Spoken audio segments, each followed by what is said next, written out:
बिस्मिल्लाहिर्रहमानिर्रहीम सल्लल्लाहु अला मुहम्मद सल्लल्लाहु अलैहि वसल्लम। अस्सलामु अलैकुम, welcome to my YouTube channel. तो आज इंशाल्लाह हमारा नया टॉपिक, अल्लाह ताला फरमाते हैं कि काफिर जो कहते हैं नाउज़ुबिल्लाह मैं उस चीज़ से पाक हूँ। हमारे नबी सल्लल्लाहु अलैहि वसल्लम के दौर में काफिर कहते थे कि अल्लाह ताला तो हैं, लेकिन उन तक हमारी दुआएं पहुँचाने का ज़रिया ये बुत हैं। ठीक, तो आजकल के दौर में तो बुत वगैरह को ही माना जाता है, काफिर अल्लाह को मानते ही नहीं, नाउज़ुबिल्लाह। तो हमें इस चीज़ से पहले तो इस्तग़फ़ार करनी चाहिए। लेकिन काफिर जो हमारे नबी सल्लल्लाहु अलैहि वसल्लम के दौर काफिर कहते थे, उसके बारे में अल्लाह ताला फरमाते हैं कि अगर मेरे अलावा भी खुदा होते तो इस दुनिया का निज़ाम तबाह हो जाता। कैसे? एक घर में ही अगर आप देख लें, अगर दो सरबराह होते हैं, एक कहता है मेरी बात मानी जाए, दूसरा कहता है मेरी बात मानी जाए, तो इस तरह इस दुनिया में बहुत फसाद होते अगर दो खुदा होते। जब एक घर में दो सरबराह नहीं रह सकते तो इस पूरी कायनात का निज़ाम दो खुदा कैसे चला सकता।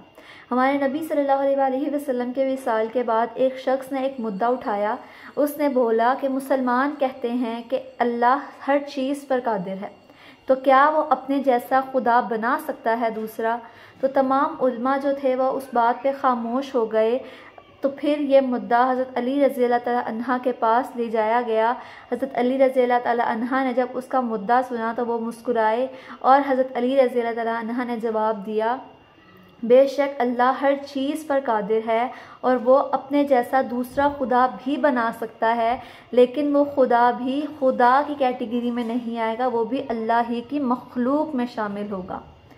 ठीक, हम भी अल्लाह ताला ही की मखलूक हैं। अल्लाह ताला ने हमें अशरफुल मखलूक़ात बनाया है, यानी तमाम मखलूक़ात में हमें अल्लाह ताला ने अशरफ बनाया है, लेकिन फिर भी हम इस कदर कम अकल हैं कि हम अल्लाह ताला के साथ शरीक ठहराते हैं और अल्लाह ताला की नाशुक्री करते हैं, उसका शुक्र अदा नहीं करते। तो हमें इस बात पे शर्मिंदा होना चाहिए कि अल्लाह ताला ने जिस इंसान से इतनी मोहब्बत की, वही अल्लाह ताला की मोहब्बत पर नाउज़ुबिल्लाह शक करता है। हम अल्लाह ताला की इतनी नाफरमानियाँ करते हैं, फिर भी अल्लाह ताला ने हमें अपनी कभी बारगाह से बाहर नहीं भेजा। हम अल्लाह ताला को एक दफ़ा याद करते हैं, अल्लाह ताला हमें 10 मरतबा याद करता है। तो ये अल्लाह की मोहब्बत है कि अल्लाह वाहिद होने के साथ साथ इंसान से, अपनी मखलूक़ात से इस कदर मोहब्बत करता है। ठीक, तो हमें इस बात पर गौर करना चाहिए। तो ये था हमारा आज का टॉपिक। मिलते हैं इंशाल्लाह नेक्स्ट वीडियो के साथ। अस्सलामु अलैकुम।